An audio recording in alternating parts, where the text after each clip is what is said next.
Blessings, everybody, and welcome to our brand new episode of the 876-411 Review Show. I'm your host, Marc Brown, and today, delving into a couple of topics today as we get into this new episode. Don't know what we talk about Miss Universe Jamaica, Kaci Fennell, and look at our chances of winning the Miss Universe pageant, Miss Universe 2014, which should have been held in 2014, will be held in 2015. Yeah, that's going to be talked about. This is our chance of becoming Jamaica's first ever Miss Universe. And also, Buju Banton, his latest appeal, has hit a bit of a snag. We thought he lost it, but apparently his legal team has said it's a snag, not real. He hasn't really lost it. We'll get into that a little bit later and a couple other things as well. But first off, let me talk about Kaci Fennell now. Zine, she is a big talk in Jamaica right now. Of course, she is going for the Miss Universe crown. Now, as I mentioned just a little bit ago, it's Miss Universe 2014, not 15. So don't get confused.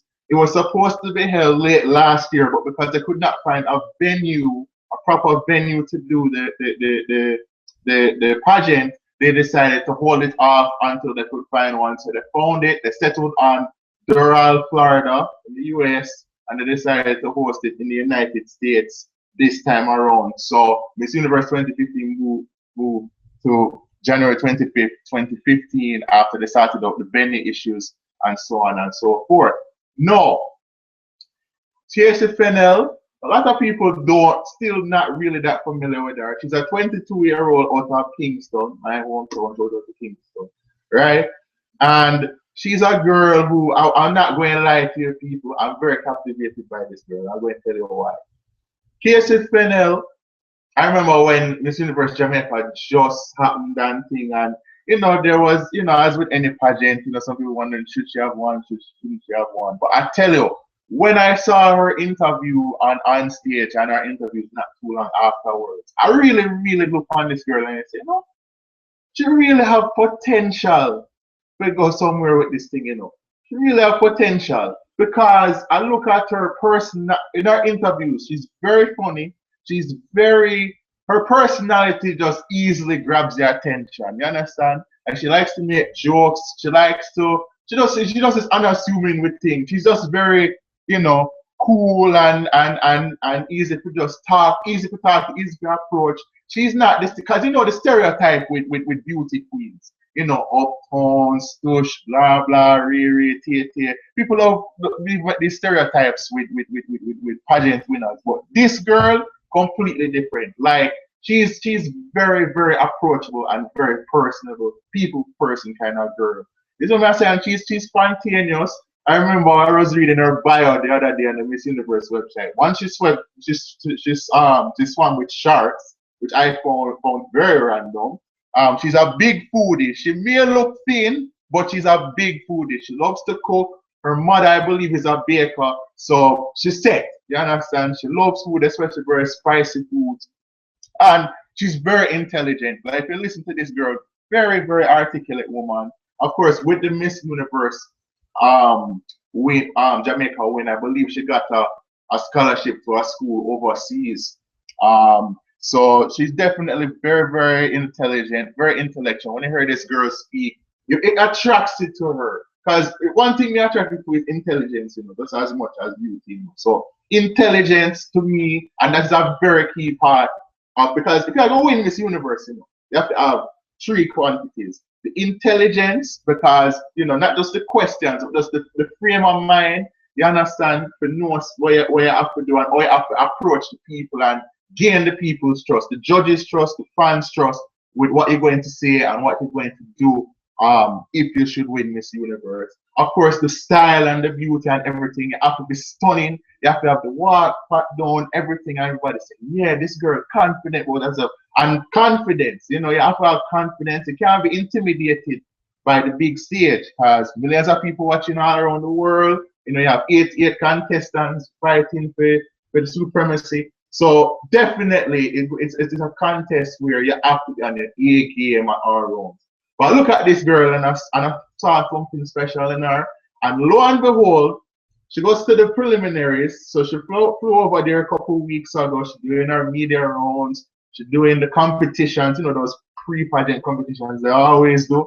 And she was fantastic. She really was fantastic. I mean, the interviews and everything that she did, people really grabbed onto her. And you see the YouTube views from some of the videos, that interview, for example, on the website. And she's really getting a lot of support from all around the world. People love this girl because, again, she draws it in. She's not, phony about her thing. Like when you see her where you talk to her, she come in like me.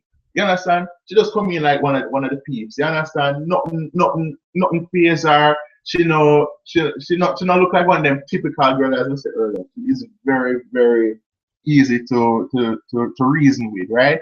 And the other day she was in the preliminary competition. So the preliminary competition did have 3 phases. You had 2 phases really. You had the dress, the evening gown dress part of it now, and she wore this stunning red dress out there. People, if you want to really attract people to you, wear red. Because anytime a woman wear red and she have the look speed, it's a killer. My gosh, people reacted crazy to that. And then of course the swimwear part of it, she rocked that flawlessly. So she got scores of, to round them off, 9.1 out of 10 for the evening gown and 9.3 for the swimsuit, for overall score of 9.2, which was the second best. So she finished second after that competition, behind the Miss Universe Spain, who had 9.4 if you round it off. So she did very well. She got a lot of plaudits. She had her carnival-ish costume that she wore as well during that show, and people really loved the vibe that it brought up. She was trying to put in elements of Jamaican culture, music, and everything into it. It was well done, as close to perfection as they could get. She was really good, and more people on her bandwagon. If you look on the Miss Universe Facebook page where they asked the fans to vote, she's 3rd overall the last I checked, close to second, very close to second, not by a few thousand votes. Overall, Miss Philippines has the lead there. She is really, she's a viable contender for this, ladies and gentlemen. And she's the best hope that we have had of having a Miss Universe from Jamaica since Yendi Phillips back in 2010, when a lot of people still think she should have won, because she did everything right that you could ask of her. All those sections I'm going to tell you about, she did them all flawlessly, answered her question flawlessly. Everybody thought she was going to win, and then Miss Mexico snagged it at the last bit and won that competition.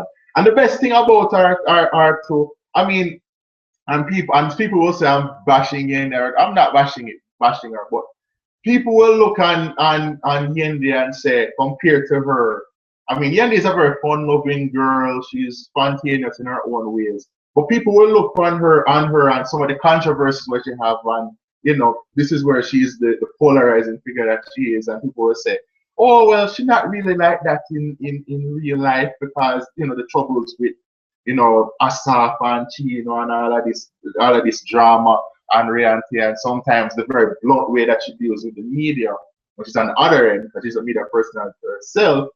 She, people say, oh, she's not really like that in real life. She's phony, With Kaci, nobody says that. Like everybody thinks that, oh, she's this natural girl that everybody can latch on to and read. Like seriously, whether or not she wins, I think Kaci have a career in media lock. She have the personality to host any show in a Jamaica right now. You understand? Because I mean, it's hard to really make that transition after they're done with Miss Universe, or Miss World, what you're going to do next in your life, next in your career. She could do that. She could do a lot of things. As I mentioned, she's a cook. She could go into culinary arts if she wanted to, full time, and do really well at that. She has such a broad range.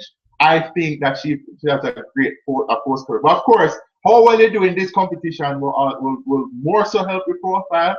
I'm not lie, I really like her chances of winning. And a matter of fact, I'm going to go out on a limb here and say that she will win this competition. It's going to be tough. It's going to be very, the odds are definitely against anyone, because once you're going up against 80 plus odd contestants, 15 in the finals. That's what the preliminary competition was. This was done for. So we done from 88 to 15 from the final night, and then the 15 square off. We got to the finals. and thing, and then they do the question and answer, and then we decide who Miss Universe is. So I really think I really have that feeling about her that she could be the next Miss Universe. She has the look, everything where you want from somebody who's wearing that crown. So I wish her all the best. I hope she does really well, that she brings that A game, that composure, because again, you're looking on that stage and you're trying to come in with that confidence, and I'm not worried about her, to be honest with you. I think she will do really well, and hopefully the next time we reconvene, that we'll be calling her Kaci Fennell, Miss Universe, and represent all of these things. So let's hope that she can win. Usually in the US, they have this thing where, when it's in the US girl wins, and that's been proven in recent cases. But hopefully this will be a different case, and we'll bring some island flavor to the cuisine. So big up ourselves, right? No, there was other big story from the week was that Buju Banton, of course, incarcerated on drug charges since 2011, has now faced another snag in his bid for freedom after his appeal was initially thought to be lost because reports came out that so he had submitted, if you remember, appeal for a new trial in the summer of last year, and that to possibly make oral arguments through his legal team to make a case that he should be released because there was a juror in the case who unlawfully researched information during the whole thing, the trial, and also that there was a US informant who had entrapped him, and that because of these things he should be free. Now, reports were that the oral arguments were made sometime in December, and that they would make, and that his lawyer said, they'd probably wait until February to hear the result. No, just Wednesday, a Florida appellate court said that apparently Buju Banton's, they don't have the jurisdiction to decide on Buju Banton's fate in the appeal, and thus they had to throw it out. Now, his lawyer, one of his lawyers, came out today in a statement and said that no, the appeal was not lost.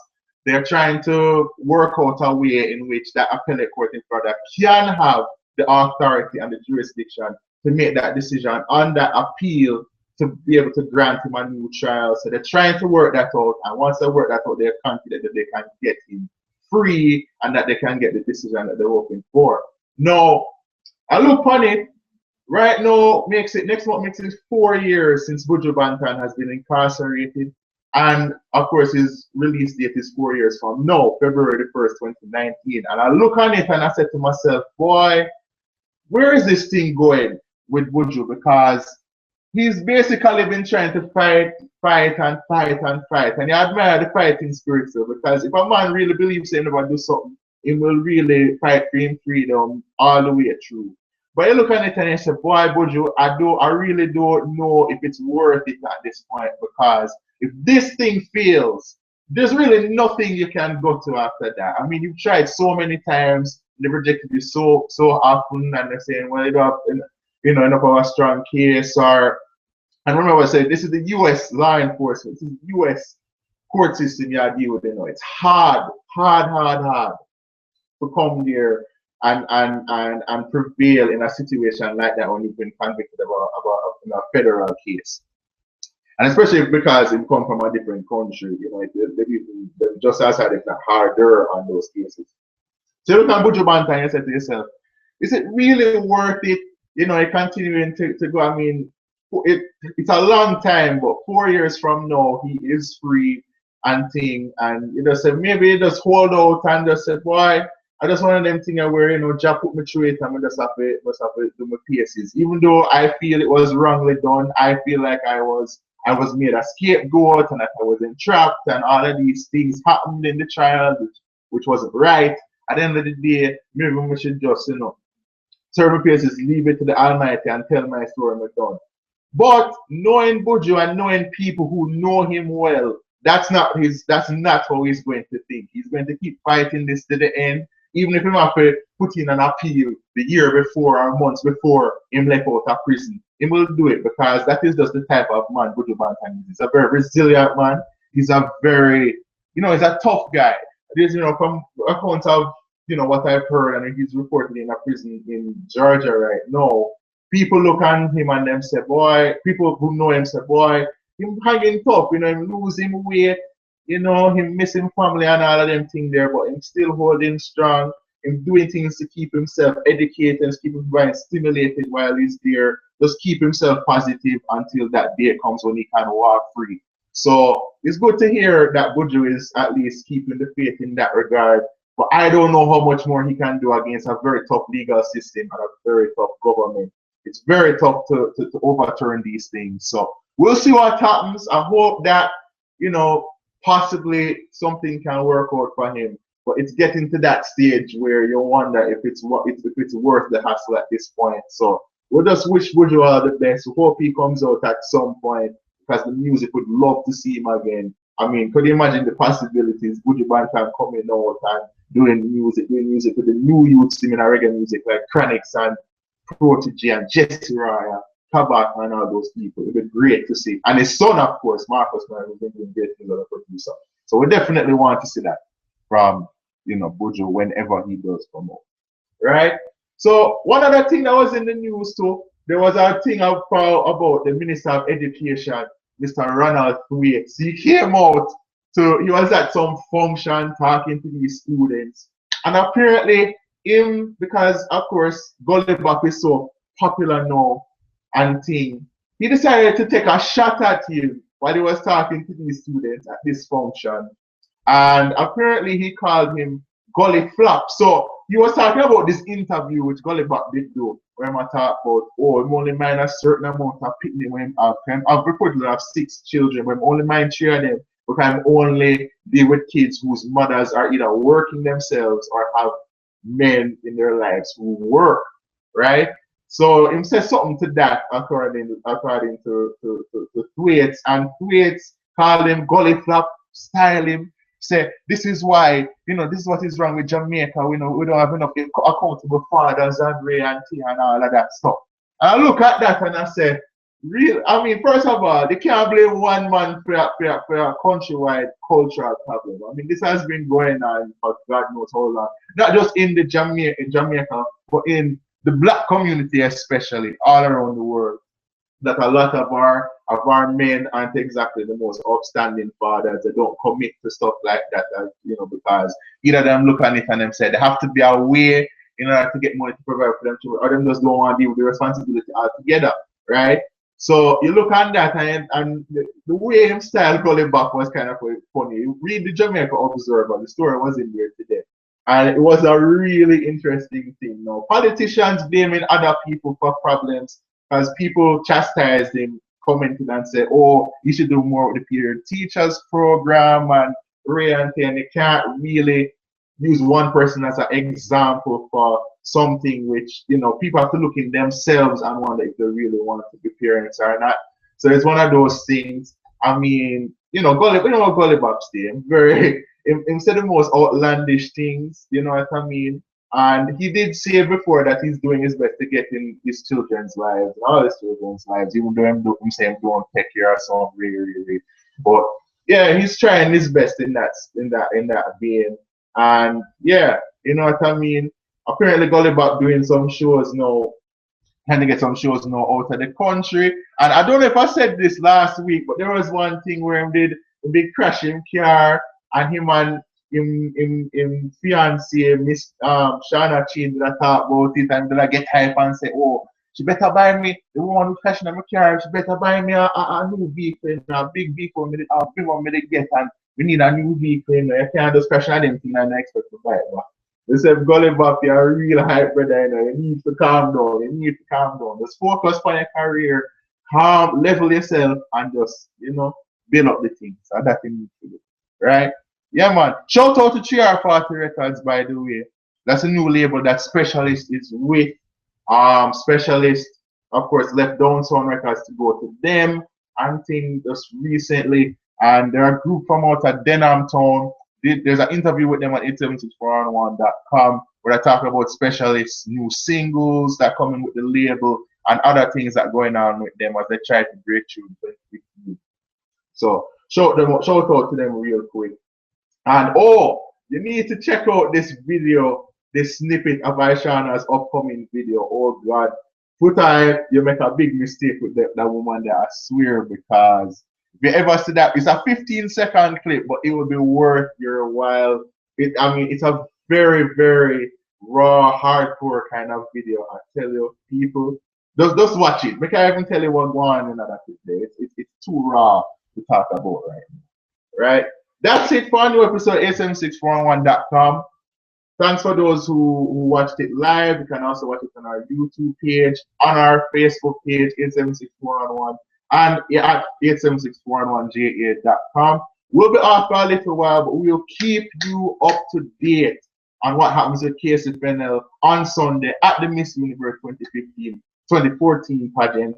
And we'll let you know how she finished. And later down the line, of course, we'll talk about how she did, how she repped for us. And as I said, let us pray and hope that she carries home the title.